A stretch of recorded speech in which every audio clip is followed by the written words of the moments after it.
Tonton, tolo mi kudo le renu le kudo renu mi de mi kudo kwe le mi ando bondi on aido e romeo kwedu mi de Jesus Christ we yo fi Francine kuwa ogbe bedudu kuwa jelo bo so kuwa idodo lo do me jele debu sona de ti lo na do resenu mi me Christian nundi tole ya bo mi lo kwe mon koton du hun mi to kwe ku sese do poro mi ton e kodu to jidi kodo me do mi pon ele pan yo do me jele enatiano mi Gislin Agbangba ewedo mondi Jules Agbojanto mesito mito nyewedo nuwa nubo mi do ogbeche sewe Honton tolo mi la mi na ya pa pe vonu nuwa mi ton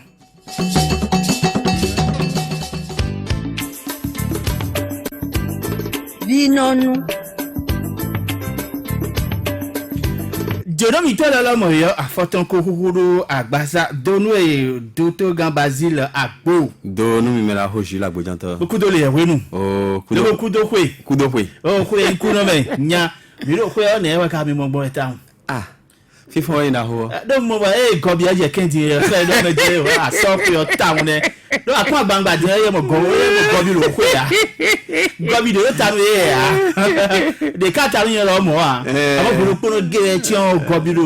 àgbà sáró fìdí balẹ̀ sọ́rọ́ kẹ́ gọ́ ẹ̀jà kẹ́ndọ̀ àdé àkàbí èrò náà yà ẹ̀ mọ̀ lọ́wọ́ ẹ̀ ń pa mí ni. ẹ̀ ń pa ọ̀rẹ́ àdó rí yà. Tọ́lẹ̀ mi dótó gan mi tán do àgbà sá ẹ̀ hàn mẹ́bọ̀. Nuwa mi to yo me da wa gbangba alitemlegbe ka jawe town La menon Ganji Doto gan Basile agbo mi do kwedu e home lo la flin honton toro mi ton le bido meje nuwa mi ton we ton gba sa yo e do le gbon jinu mi so te ni gbe aite honu gan ton e hode onukun hwehwe wo ni wa lo yo eno ogbondi gene khode nu wo wa ganton me eno le gbondi evra me mi me do todo mi e di mi re me ale pon ye mi ton le cheke bona mo agbasa de toto ga yo kobiton je kengbon yo mi na mo do pe mi to le gbe yo mi na mo bi sese eve o de ba flag beje mi ka di pon lobo yi YouTube ji lobo zin www.soleilfmbene.com ni le jeje agbasa fi yo mi na mo bi sese lo apa mi ton le sa fwe mi de ho me e ndo me jere kana mo khwe sin vivio o toto ga e no bandu mi adalo jesime lo na bandu e ka bandu yo nya e na kwanga e na no ha neji no ha teme ye no ndeji lo no ba o mede so mo no do vivi la me no mede mo na awatije o mede ne mi kasi hudu no gbon tambo mi ru khwe sin vivio no ni mele adon mi ya no do poro mi to Toto gan Basile agbo. Ena chenu mi mela ho Jules Agbojanto. Ho elo ndido asan foton diwe mi ko jenu kedo ho uji. Kandis. Ne nwe mi no duo. Kono le ba yin asonu mi gbon. Bo mi kendo hode u. Do tajio mi kendo nwedu le ka du gbon. Bo emana wa don asan wa. Etelewe kasi hudu. Mi kendeji Kanji mi ka dunwo etebe no awuzuru apaza mi tome mi kendeji bona khale ndudu ena huzu sukle do apaza mi tome le ami mi no dule newe kuno achi ami alo patedu mi kade ami telesanu mi we kade egbe ami o ne ka si ku zangbon mi kendo mi ni lewu egbe dion mi na gbe kando no wiwa mi ton do mi dole ndudu no adazon mi nuboe eneon na don toro mi tole doli yin do kenji nwe dazon betoro po ru nwe khotome on debudia nwe dazon beto ru nwe khotome on debudia bo nu mi do ndudu dazon me khodo we yo nwe mi no dule do fo wale mi no zanle do vo le agbazami to me kono yi nu mi no dule gbon de suo eni olo mo ele du fo bo egbedion nduru do le mi na tede ndopoji mi do hoiji nwado ho aisomo bo kendo ami gblegble mi no dule wu ado vivison de suo yo mi le kendo ado vivison de su ene na le ko wa hu iji hu adozon u kleun budo le lang ami gbelegbe jo gbelegbe ni le mi no duo e we no itechi kan mi ton le me kan me we hu no sagbon le me bo we no itechi me eno aswali ni o mi ma mo le canalisation mi e mo eno tuyo eno plus sinsin pa mi ton le me re do le me o e wa we de no ti bo mi kudi no ahu gan ka ba no swali ale no su si on so si ya bo si on so si ale ya wo si on a ti fine si on a ti fine e ne mo we kan mi ton le de su de bo mo do na sag mo me yon ne bo we mi karo ami kudi ne le do bo jo gbelegbe ni le bu e bonu ye wa do aliye ni on suwe o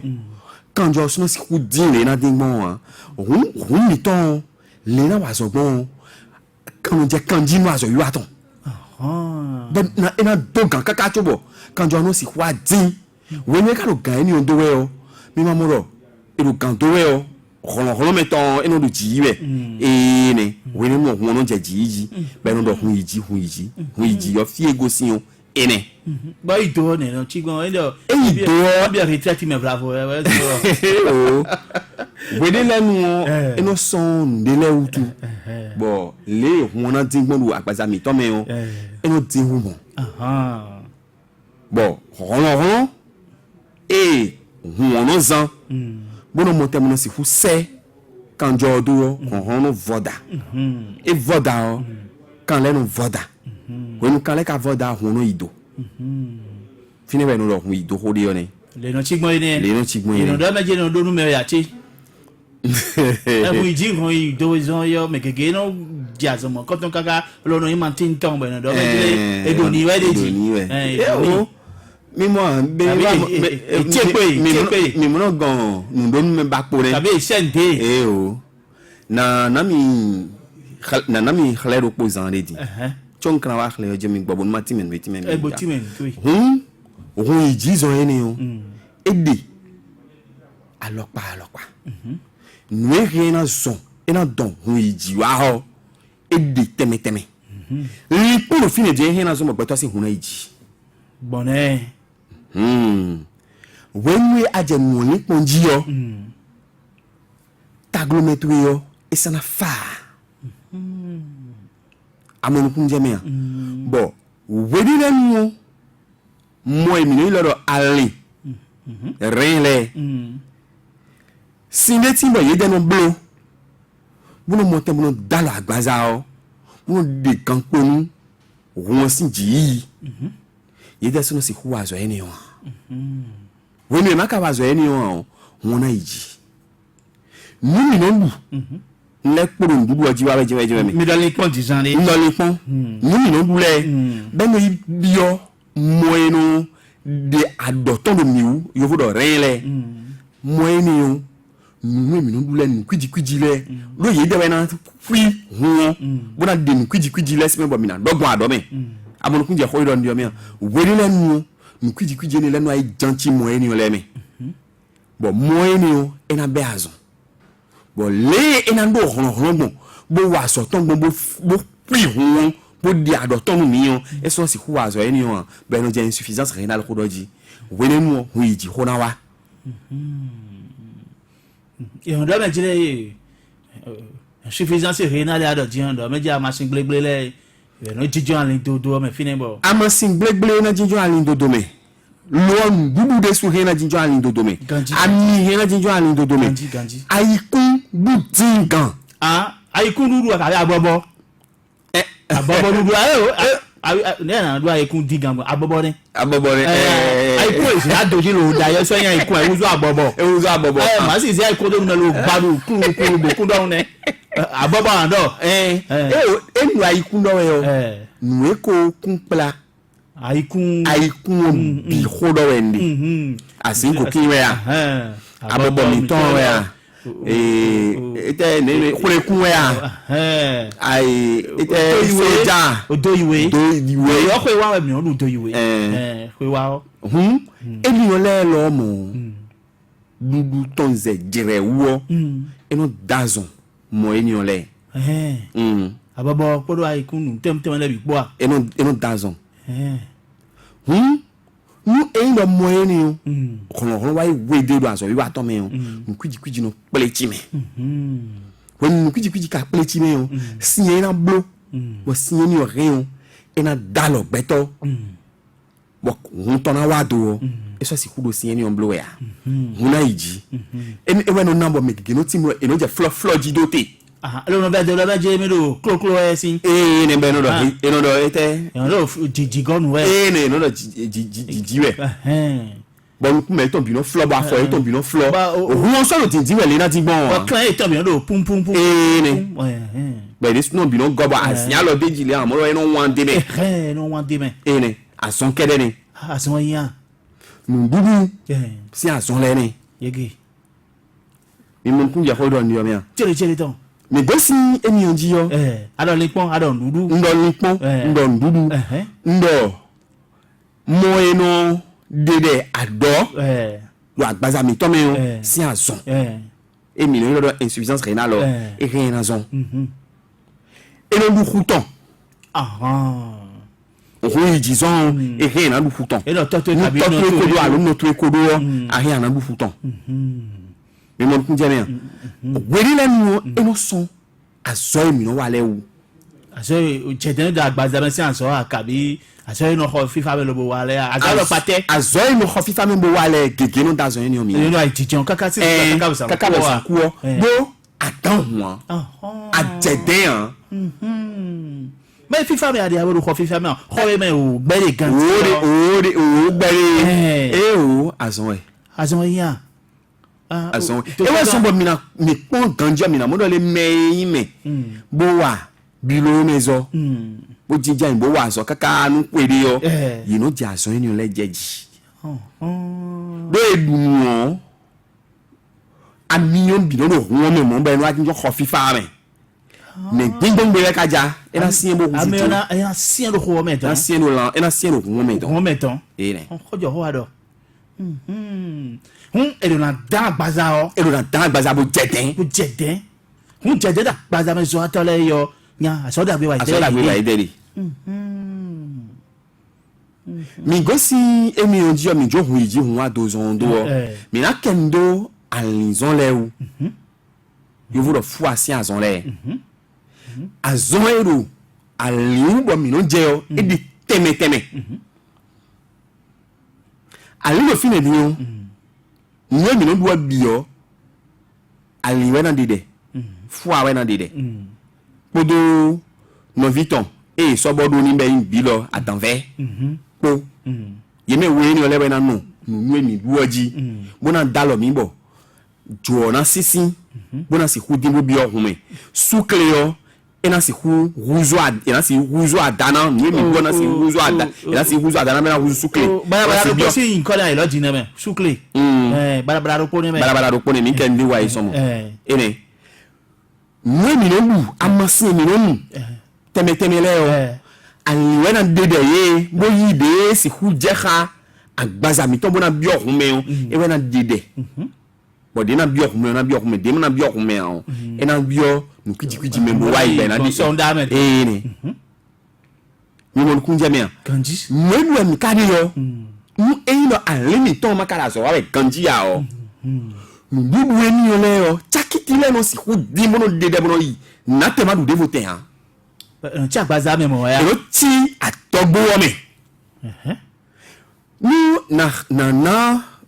nous le clé tout le mitole ponde ou de vlavo ponde ou de mi pon mi ze beto ropo si we me just in notre roméon ni mi ko keke ete mi kono blona ni be soin sunwe soin ton ete mi non blona mi non blo vidange na mo ya ti ganji e ba je we mi na je no support di lo e wa je we mi na je no tout moteur bi kon yan bo no club bi bo no blo révision na révision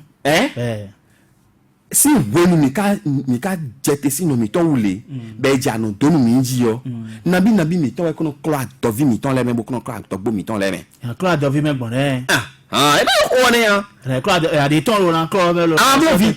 blo vidange no keke to ya ti kanji ganji be no so keke no do gbe bo no so yi ganji to we ton we a to vi to ile yo no e be de me we ade yo bi je no ton ne we kono ton bon Mo da na bi we ko ton ko da do bo ku ji le no ado kan flama timen we ado won si saro lan to me we yo e we mo eno ilo do ariyan e ya do fine boyin ajahwi boyin ganjahwi nu do fine bo won gbo me bo din be ya no de mu kwiji e be mele e ya ajahwi ya ganjahwi e ya ajahwi ya o ajahwi ya ganjahwi aha e ya do fine bo no pi won we e no pi adogbo wa e ko pi adovile ya e ko pi ndudu adube bi adovitu ele me o vovo we hori mon kun jame abon kun jame chere ere e ja adole beto rupo ndo zani no we no ajete si no to wule ba ja no so no eji wa anano kaka ba wa je ndudu pon eji wa je nduji no aduo numi na khale to azana bi de bodole beto rupo rotio eno ya foji à son oui vous nous avez vu nous apon finalement la foji ya ka be no do an ne ka gun be ye ko ya foji so mo de adugbon ya foji gbon de ayigbon ya foji gbon we nu aja susuji yo gae atovito ele do bo dede nu aduo gae ni je kuto yiji ere gudo ya afoyon when adan when vivo de do e do pe vibo we de mu afoji juro me no si yo e je susuji e son do poje e son do vivo ni o do anayi we ma khome ayi we ma khome gande me wa je gande me we ana no we ma khome ana no khome na gande me we ana ton agbaza anu je afọ huzuji dede bon afoji mi ton enu aje aso ton gboropo bonu aje aso we gboropo bonu aje aso no gboropo we le no timbo me le no timbo so si kule ya foji debuwa kaka bono no mo segbara ropo adoma isomo alo mere le si kubla san to chobo ya foji ropo mero mo blona wele yi ni tindole azonu so lo tewe ni de azon jeria yero azonu so lo tewe do nyezo bondo ira azonu so lo tewe wa nyete mi pon peto ropo si atogbo meun mi mo lo le vi ro gbe e ro gbe to si atogbo meun e inu dagan we yo vodo microbe e ro gbe to si atogbo meun e gado ganji le e inu dagan we 2 kg de batterie koi yesu ko di anje e supo ba janda mo ko no ko mi to me le ye na retraite we nu ya janda mo ni ole o mu eyin lo ayo ma wa yan wa ye re na le huzu nu vi lo gbe bada bo le huzu pon nkan mi lo la le ton wa mi ya bo la le ton wa mi ni mo ku je ko do ndi o mi ganji e je kharole beto ro po te yo e bona ya foji do ganji do ganji wa yan bonu force sanje le yo adona ya foji do po e je gbada nje susu yi yo adona le ya foji do po dandan we mama akoro asan koro hon to gbo kokoro e aso wenwe amara foji re anu kwiji afo ado nu we ganji mwedu akade yo agbaza na mando we de yin dagbe na bi ohun me de ma yin dagbe ana bi atogbo le mi bona mo te mo na ton we mi wa je ti trejo atogbo uji yo ina gro ali no atogbo do to gan bazila gbo me do ti zan do me jira do atogbo yo ran gbo vidanji ni o klo me e kon si ko klo me gbon ta ne me ra ho jira gbo janto na ti me mi role to mi to le do na ton lopo mi na san ni edun bon dudu e na wadagbe nu me dudu e na le dazon me kanji e be mo cho ko ve ni no lo no ble gba azon nu me ko ve na gba azon nu me nu bibla we me ko si me nu bibla fo egbe me o pascal we mi de ho me ko ka nu bibla e ko do we mi de ka de mi ha o mi bla na me nu bibla e do mi de ni o e ko gba azon nu mi han de mi bla di mo je ti yo bere e o gba azon nu mi han nu e wa mi ndele gon mi no so beto do po nti bona bo meu aso ina wani o na zombo jem de busran jem ton docteur gan e do e bla nu o e bla do bi abe se mando nu be na klo atofio me ina klo hoto me bo klo atofio me bo klo atogbo me bo de nu kwiji do fino biton mo me no so et na so azo eno de wa wu ba son kekene bi gbaro me ni osin bezame ndo mi ka me ti jande mo me no so mi do monton ya di monton ya bise mi no so me do mo me lo wa lo izan mo do wa zo eni ona ede ba mo me si ho de ba mo me si ho de bua e na bi mo me ya o e kan ja documenton bi mo me o be kana kolo be na jeti ba nje ndo gbonu me be na bi o ato ko me ba bi ato vi me ton bo ba fun jo ndo ya o fun jo ni no me am we na zan amasinye na zan bona to klo ato vi me na le yo ede wa lo na zan bodo klo ato gbo me na ede amasin bon wenwe e ka je bibloji yo dagbe de mi fly me la ko shi la ko janto ko asido mi asi time mi lo ni wa ji fi ati na time mi e ba yete e wa de mo me no so me do wa ji e we mo me an amasin to mi si bo me na me bo no ko mo lu ya le alo eno do blo na ede bon e na blo bon me on do jenwa ho ve ka sana sinya o ve na sinya o no azana bi mo ewe bia asanton mais moi mi nombre kabno mle azan o azan foton me gbogbo wa jawe ne me me gbogbo nja me la hujula go janto na ti no pomwe yi papa de aison bon e wa e flo de do mi ni de mi do design e flo be da me wo no want to e flo e ro po e bla do vivi zo mo ji jebe e ro po e o hu ji zo jebe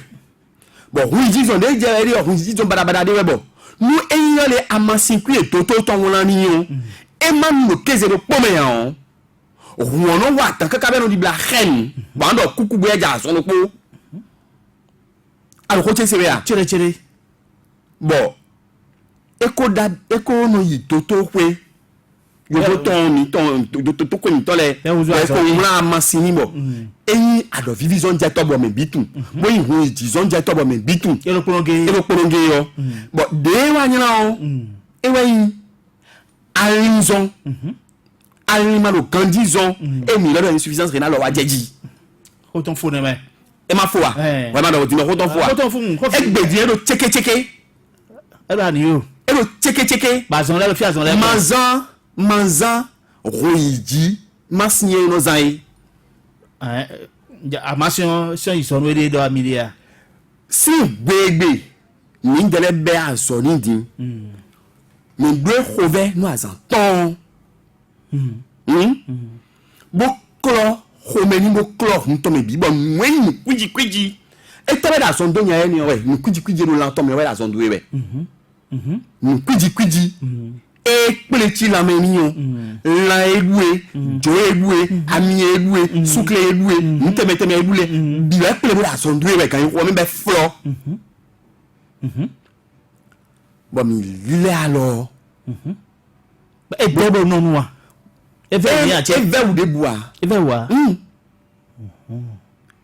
bo mi blo ko veni no azan ton e bo mi blo ni e mi blo ni o e mu bi les fleurs bi wiwe bo docteur Gambazila agbo e ka lu bi yo bo fie bo asona bi te no ko don we no bo ma yi nu ko when ni yi yo mi yi hun ton bo da do ali le bi mu bon mi mo no le soukle ton e do na yi do po ken o wa do po bo ken o de ji ya be ka o ti se mo be ka lo ken ene et 4 grammes jeji premier mi gon wa we o e mi awa zo le bi o e wa to lo 0.97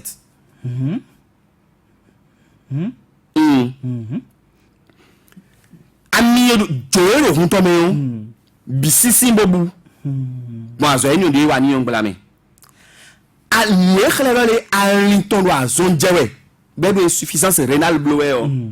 bon mi moro hundi da ton le me o bidiri no ko be mi do ko wa bon ali fo attention mi khlelo fo ada zon jebele o bi closing hun to me mo azo eni o clean mi wa ni o blami tete Gambazila agbo ado ko ka bon mi le blo mi le vo hun yi e mi wa azo eni o fo mi no te do fini ame mi le vo hun yi bo le vo nous mi mon be je do le mi le fo bi beje bo bi le ko aten to me pi nya e mi egbedi o e so zi amansin kwi mu yiji ton do podo nu me ekaze mo pon tension ton ero normal si wele nu njawe ado vivi ton e wa do lo sogbe bo sogbe le do na no gbe ma ga gba ko to edine to gan bazila gbo njawe khove mi do mi de khove yo e ke na gba so mi do da e ado mo di to do mi ton le yiro to ji e do o to yin do mere suno ju ebo no khove o yin won ran we don de ne to gan agbo mi do khove mi na po ta kere lo na po ku kere o te po re e yin do lo na po lo te e yin do mere suno ju ebo do mere khove o do we mi dia khove ni no eni o azon gbigbo si khove we yin bo le eno blogbon aloton de be na to hawi alonton mi de si alonton mi de le si be na to hawi bo we ma no khove o nena na we bo khove masna sin we ya ode we e blo bo ado amasin mu o ana ya foji bo mu kwiji ro koto mi ana de biton e ya de ton adeton azan kon ton bo de ton azan we gogbe bo de ton azan ton gogbe o azan mi gogbe lo e na ja ko me klon we jiro bo e po do atogbo o mele o ye lo mo na ton bo bi de suna azan ku to ebo do mo na bo nkan ti mo yo to gan agbo me on da lo chi to be no mi gan ya kabi e kan na wa e na le ko bayi o ko ton gbe e je ko ton gbe e na fi ndu fla wa chi e na fi ndu ben e we si fi ndu a do yin wan we de yo e si fi ndu a do ason gbogbo reja asiso no se wa ni yon mo amon ku ya ko do ni o me e na guri bona ama mi kon dozi ama si mi no dozi o kabi debi kon ama so gbaje me no to mi na to gan bazila gbo e se po mi era yo wona bibi do jisla gbangba mi no wa lo kan no to mi to le idan do mu na cambio to gan bazila gbo mi da me ko fo wa be e po ho be mi si do mi no zeme mazan tv devonen le don wini mais les notin ba eno ai be ndudu zon e lo no zon bo alin no do azon je be kakabo eno ai mo ke do atan vene je vous le calcul biliaire allo eno ai mo ke do alime ke do rene ke alo pa ke ni o mi no do calcul rénal allo calcul biliaire ben o bi o do ni e na zeme ni o lewe mi de le besoin wona se divido me ni o di chobo de ni o chobo de ni o mido allo eni on lady mido e wa so bondo ni enu fen we yan ba ma si no fen we yan am allo oh me la o jil de to ko ba ga vi to gba te de to ga ba si la no me se po mi o ka pe we yin vla bo wa pe ya we ju pe we ya ama to ko wa mo mi wa ama to ko wa mo mi ko de di ba ila nu yi me ka no do ko gbo bo ala mo nu gbere na to ko o nu ble nu àwọn ka na to ko be di khablen lere mais ma ble me di o khablen lere eyin ali no de o re ali ni o de bu nu wa abma sinjawe amasi be no ko nu e no dozi be no dozi bo le na nu bon e kade bo e je bibloji yo kero alimeun bina jete era gbagbo na jete kalo ki bilier ken we de lewe bunu no alime bunu no alinde sume calcul rénal boka nu kiji bunu dazo me tite ndebo me ni ole ana mo bonu ko to mi do ko klojo ba no blogbo je makasi huti man mi ro fia bela wa gbangba endo todo mi to de koro o kanu flavo yin sese do agbasa mi la ijorun ton Mon jeme yeton.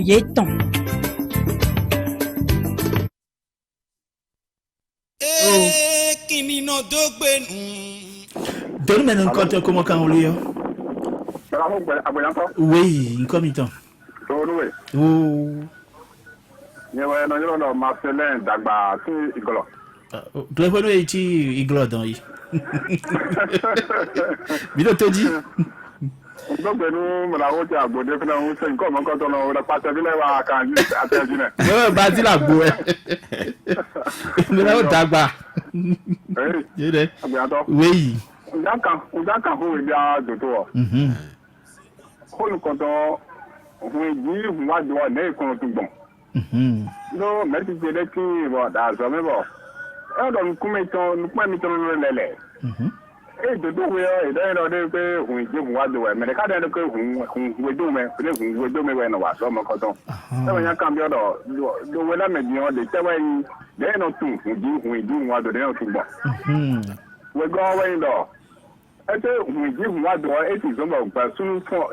evo da ho na mi no do. Ela fon kan fi fon sunu ton voda. Voilà. Eti fon kan no ne kam yo we. Bala ho wa sele dagba. Stanislas dagba de bo se de we. Eyo o e kulo. Oh, mi na yi de fo kunu wa me. Luna Jésus, priez wa pe fi beaucoup d'omi. Donu me mi te comment kan ri yo. Oui, nko mi ton. Jamais boss sérieux son go to how you mete. E na che mi kaka mi ken donu wa men mi. Era chena Brazil la bon, do pe bene we, do pa ki fi bene. Ela chenu mi la ho. Bona o do ndu la bon to ma fi vi na mi de ma ze politique wa pa ke politique o mo ho o ton di ma pa. Vous me la ho tedi. Oui. Nous avons vu le problème. Oui. Parce que si à dominer coup de rouga, est-ce qu'il y a zone pour sous nous vraiment fond kaya. Est-ce qu'il y a zone pour nous ma do gros sous nous toi. Eyo, awe no vivi mi tawa me. Ganji. Eyo. E da che mi kaka. Oh, alo kan mi tan we le puru je. Me le ru kan. Donu me ko wa kan nu. Me la voix pour j'entends. Ah, o me la ho penje san gbo me karo viton. Penjo ben. Alo to ji ya be la ho. Un foncien me lo metro go ka je todo iti bo aro no cambio e be me bo yana ma bo me glo. E gbon mi de bu awe. Alors ko me dalo ko me ya ko pare. La ho penjo. Oui. Era tiano mi ga tanto que no toto ka o me ya. Brazil agbo. Basi la po no ne le on da do e do titi me wele o e no yombo mi me todo me do wepe bro todo wele o mi no tun le mi na si ho re mi de bon ona nya lo no ason yi ne we zo bo yen to pe ton trala o kana kan clean we atombi on content we o ni fo ati da zon je we o nen kana si huwa gomana tundo fuwa chekin da son jewe do no yi kame kanji le do bon no yi gopo we pedopo o kawa to kwe ba ka don mi do ko fuwa che da son jewe we go o ayi bobone ti on yi wana kanji le do bon ti on bo nka modole ndu ayi bobo we debu no utu cheno je mi meji eyin wo ekpetin ba ho utuche no je mi meji plapla bo no je fibi kunji bo nkaro do ayi bo ne nwa modo we debu de ndu o je wenu monko eno wa mi me de fo kawa donu mi dole ayi bo ne onu eyin do yen jona du je wenu e jadi da pe ni dio fina ason we e o gbe de kle kun ne nko e yolo nye duo e kuna wa debu mi o newe eye ka mo bo e ba ndo je fine a atongo bona do fo me enye ja o dene o ne ka pin bo mi meyin ason po to zo mo ko ton wa tole o me yin amasin mi tomblo to bene tole o nkege tin bo ye no blu uno kwa sonu to vile ne ka pin bo mi ma fi hu to bi ba mi to mi ma fi hu do me yin to zo wa to do yo vo me ko do me wi me ko bon amasin yo vono gba sona o e ban to to mo tia ro me wi me do amasin tegede ro me wi me ti bono wa so kikengbe we ne o do yen kakabo ne go mi maka fi kubulo o so to mi to ya ga ya ena tenu e ti me to yo le ano ti me to vile bon o ai won gbe na go alo nu bo azona de ku bodo azon de ku to de me o to ono yinu ko we ono yinu ko ena tenu an se wo penje si agbo me karo fi ena tenu kaka mina yi me gudugudu to en meto donu me metan ko kan nu we no fi mi no ganji Milu kanji. Kiki janvier iro yen do Ah. ndo gbe si bo iro wi. Aja atọ̀rọ̀ ẹ̀mẹ̀ náà bí. Le bo je ji me da gbo yan do. Amade wa. Mi ma ve. Ẹ̀yàn sọ́kò tó ẹ sọ yìí. D'accord, nya cambio e docteur Gami do ro de tout à l'heure mo ro le concerné mi. Et tu me ro que me ma vese na 3 jours à Zonjere. Nya cambio re te no zomo. E te mo ifian bayi. Ko lo bini. Ẹ̀yàn ẹ̀dá tsẹ́nu bẹ̀rẹ̀ ahọ́ kékeré janvier mi lẹ́kọ́ àgbà sáró gan ní kóòdù mẹ́nà bí ẹ tótó gan bàjẹ́ là gbó mi níbẹ̀ sí mẹ́ra ahọ́ janvier kékeré sí nǹkan bí ẹ mẹ́rin jí àfọ́jẹ́má yìí inú àsàntàn. Àfọ́jẹ́má yìí yọ nàdọ́lé nùwẹ̀wẹ̀ nùkọ́nùkọ́ntàn àlìyàn fúà ọ ẹ̀rọ àzọ̀njẹ̀wẹ̀ tiɲɔ azɔn alɔ kpatɛ jɛbɛ de edɔ lɛ eba to tɔmɔ na mɔ ntona tso na tun le na blɔgbɔn eyin de wegɔ ebe yin dɔ le si ye minɛ ilɔ dɔ adanfɛ yɔ edu dzidza wɛ kan dzia amɔnukun dza ko idɔ ndi yɔ mɛ bilɔ ni ayi bilɔ edzidza wɛ kan dzia ema dza kan dzia etɛwɛ zɔn bɛ ma dzidza wɛ kan dzia adɔdɔn dza do nuduwɔ edɔ na dzi dza do nuduwɔ dzi edzidza wɛ kan dzia atɔngɔ ena sɔ gɔna wɛ yin dɔ le mɔ yin atɔgbo lɛ yɔ ne wa sɔ kun wɛ kari do wele nɔ tiɲɛ bɛ wele nɔ ati bɛ nɔ bɛ fɔni nɔ agbanwo gan ye yɔ nɔ bɛ fɔni mi nɔ ko jɔ ko wele nɔ ka bɛ fɔni yɔ le na de nu kujikuji yɔ tɔngbɔn yesu nɔ si kude tɔngbɔn mɔ wa e ni wa ye. ŋun ko sɛ kpɔ mi tantan tantan mi ka ɛsɛ lɛ blɛdi mi tɛn lɔ pɛn lɔ yin wana bɔn du diɲɛ lɛ n'o sɔn bɔ nya afɔji yɛ nɔ glori ji afɔji yɔ kabi ble nu ko ble nu lɛ bi yɛ o ne lɛ mɔ de mɛ o ya. mɛra ho adanfɛ yɔ le nɔ wa zɔ deji gbɔn enɔ siku da lɔ agbaza din gbɔnu yɛ na siku de tɔn mɛ do blɛdi mi tɔn lɛ du yɛ o edu na nu si keke bona do ati sise keke i ka nu sin zozo wa sin zozo. ehe na nu sin zozo ehe na nu sin yaya àmọ́ sini pe sini pe lɔ adi dɛ o ni o si mɛ sin alɔ pati so awɛ so si lo si mɛ o ba si lo finɛ bɔ sin yaya mi tɔ ajatɛkɛtɛkɛ so lɛ finɛ sin yaya mi tɔ si mi tɔ yaya ko ŋun ya mɛ ɛfɛ sɛ mo kpɔnjɛ sa gbomi kan do fi nya eɖɔ mɛ dzre mɛ fidzo tɔn fidzo kalo fidzo zɔn dzewe kali fidzo do nu axɛ bɛ ne kɛ si hu wɔgbɔm no tunbɔ ta dɔ bɛ dze fidzo do tagbado ne do fidzo zɔn dzewe. fidzo alo ali alizɔn jɛwɛ alizɔn nu mina do tun dɔ mi do alizɔn jɛwɛ yɔ eti alizɔn de jɛwɛ mi de yɔ eyin de ewo de su ko dɔ xɔ ebe nye tɛ ŋdu ayi kun wo tu tse nɔ mɛ. ŋdu ayi kun akabi ŋdu abɔbɔ. edu abɔbɔ o tu tɔnu jɛmi mɛ dzi kplakpla. eke dɔ mɔ. nɛ edzi aklabi dzi ni yɛ. eyi hun tɔn ya. eyi hun tɔn lɔ edze ƒe vɔdzi ni. nu kwidzi ye do hun mɛ yɔ ezɔn bɔ edu ni yɔ bo ni eyi dze dzi yɔ eno o tu tɔnu jɛmi mɛ dzi hun aliyan le na wa sɔgbɔn bo dalɔ nududu ye ne yɔ bɛ na didi yɔ bo mana nye azɔn ni yan o aliyan de susɔ si hu do azɔn ye ni wa wɛ ya e xalɛ dɔ le aliyan la azɔn jɛbɛ.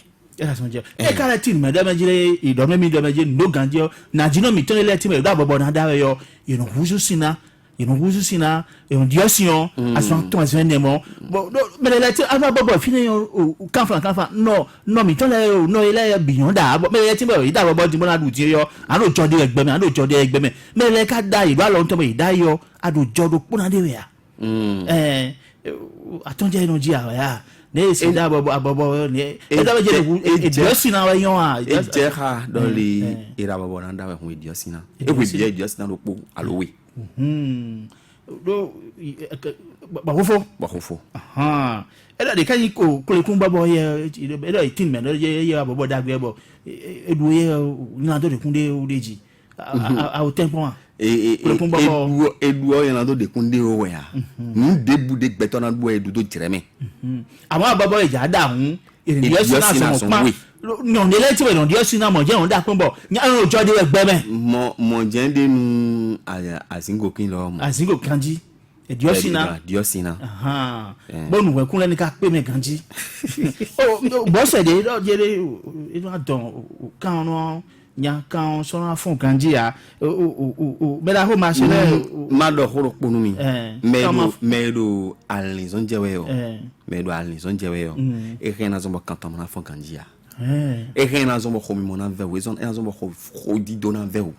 kaka idon kaka alo bi ye ka lindo de wo de ro aga de ro do o de la ga de ro do ya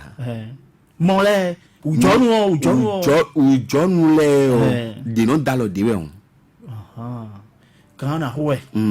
kan do na ho me la ho ma so le